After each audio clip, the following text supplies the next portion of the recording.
నమస్తే సార్. నమస్కారం అండి. మీ పేరు సార్? రాధాకృష్ణ ఉప్పల. ఎక్కడ ఉంటారు సార్? ఇక్కడే మోతినార్లో ఉంటాను. మీ కాన్స్టిట్యున్సీ ఎక్కడ వస్తుంది సార్? కాన్స్టిట్యూన్స్ కూడా ఇక్కడే వస్తుంది. కుక్కటిపల్లి కాదమ్మా, మన జూబ్లీస్.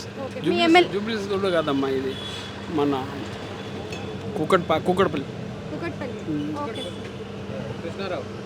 మీ ఎమ్మెల్యే ఎవరు సార్? బీఆర్ఎస్ ఎమ్మెల్యే కృష్ణారావు గారు. Okay. Corporator sir? Corporator Mahendra గారు అని. అయితే సార్, ఇప్పుడు మీ ఏరియాలో డెవలప్మెంట్ ఏ విధంగా ఉంది సార్? మీ కార్పొరేటర్ కానీ ఎమ్మెల్యే కానీ ఏ విధంగా పనిచేస్తున్నారు సార్? మాకు ప్రాబ్లమ్స్ అంటూ పెద్దగా లేవమ్మా. ఎమ్మెల్యే పని చేయాల్సిన అవసరమే లేదు. ఆల్రెడీ డెవలప్, ఇంకా డెవలప్ చేసేది లేదు.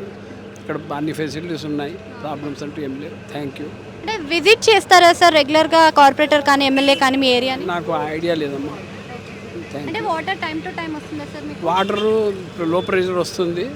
ఇప్పుడు పైనుంచే నీళ్ళు లేవు, సప్లై సోర్సులలో లేవు కదా, అందువల్ల ప్రాబ్లమ్స్. మనకి డ్రైనేజెస్ పొంగడం ఇవి కూడా సమస్యలు ఎక్కువనే కనిపిస్తాయి. అవి టైం టు టైం రిపేర్ చేస్తూ ఉన్నారు. కంప్లైంట్ ఏమైనా చేశారా ఇట్లాంటివి ఏమైనా సమస్యల పైన? మీరు కంప్లీట్ చేయాల్సిన అవసరం మీరు.